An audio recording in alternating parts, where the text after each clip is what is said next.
গরমের দিনে সবজির রকমারি কিন্তু খুবই কম। বিশেষ কয়েকটা সবজি ছাড়া বিভিন্ন ধরনের শাক এই সময় পাওয়া যায়।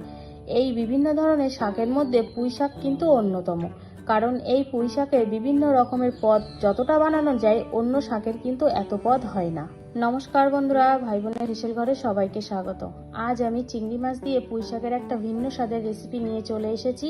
একদম ঘরোয়া একটা রেসিপি, কিন্তু স্বাদটা ফাটাফাটি। ভিডিওটি কেউ স্কিপ করবেন না, পুরো ভিডিওটি দেখার জন্য অনুরোধ রইল।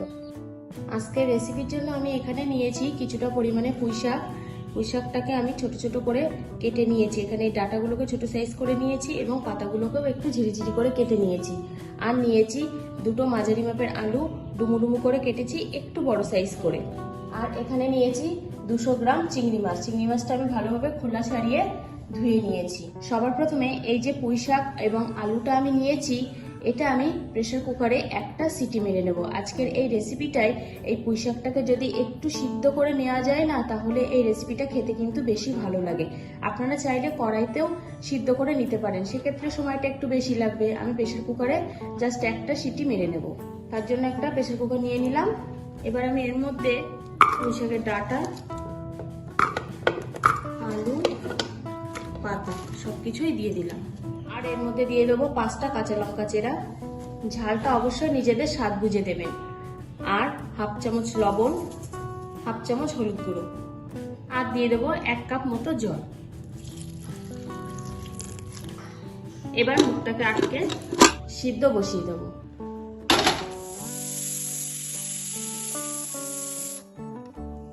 প্রেসার কুকারটা ঠান্ডা হয়ে দমটা বসতে থাক, ততক্ষণে আমি এই চিংড়ি মাছগুলো ভেজে নেব। গ্যাসে কড়াই বসিয়ে দিয়েছি। এখন আমি এর মধ্যে দিয়ে দিলাম 2 চামচ মতো সর্ষের তেল।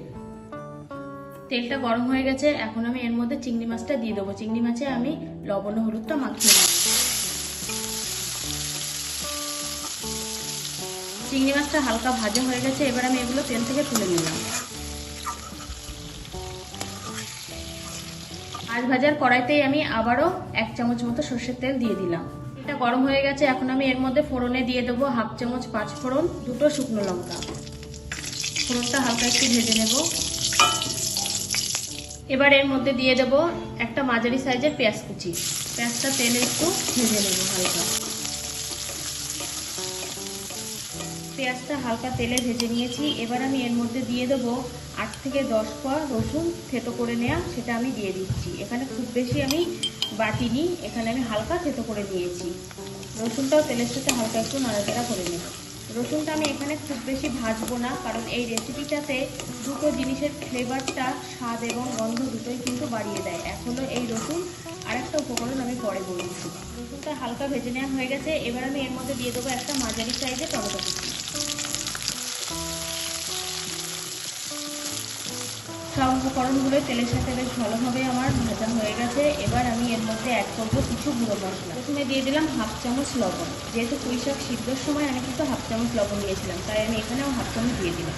এবার দিয়ে দিলাম হাফ চামচ ধনে গুঁড়ো, হাফ চামচ জিরে গুঁড়ো, 1/4 চামচ গোলমরিচ গুঁড়ো, হাফ চামচ হলুদ গুঁড়ো। সব মশলাগুলো তেলের সাথে ভালো করে কষিয়ে দিলাম। এবার দিয়ে দেবো 1 চামচ গ্রেট করা আদা। এই আদাটা আমি খুব বেশি ভাজবো না। এখানে কিন্তু আর একটা যে উপকরণ বললাম সেটা হলো এই আদা। আদারও একটা কাঁচা ফ্লেভার কিন্তু বেশ ভালো লাগে এই রেসিপিটাতে। এখানে আমি সেই জন্য আদাটাকে জাস্ট 15 থেকে 20 সেকেন্ড একটু নাড়াচাড়া করে নেব তেলের সাথে। মশলাগুলো আমার কিন্তু একদমই রেডি হয়ে গেছে কষানো।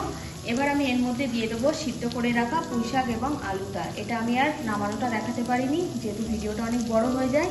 সেটা আমি এবার দিয়ে দিলাম। মশলার সাথে পুঁই শাকটা কষিয়ে নেব।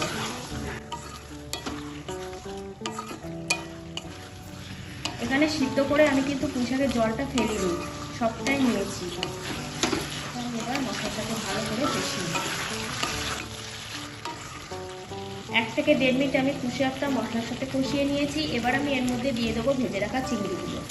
চিংড়িটা দিয়েও আমি আবারও কষিয়ে নেব।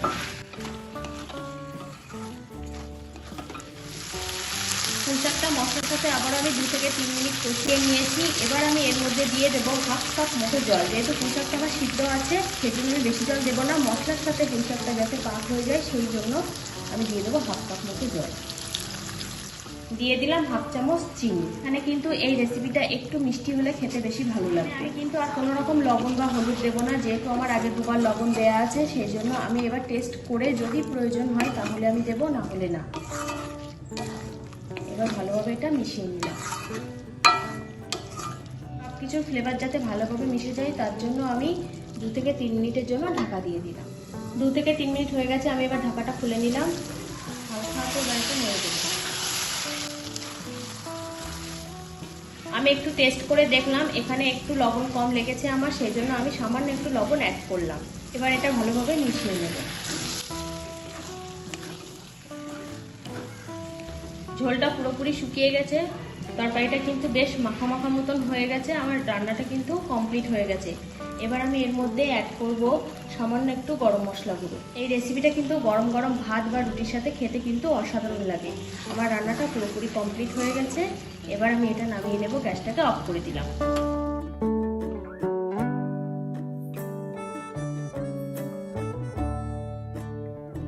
আজকের রেসিপিটা তাহলে এই পর্যন্ত। যে সকল নতুন বন্ধু আমার ইউটিউব চ্যানেল থেকে দেখছেন তারা অবশ্যই চ্যানেলটিকে সাবস্ক্রাইব করে দেবেন, আর যে সকল বন্ধুরা ফেসবুক থেকে দেখছেন তারা অবশ্যই ফেসবুক পেজটিকে ফলো করে দেবেন।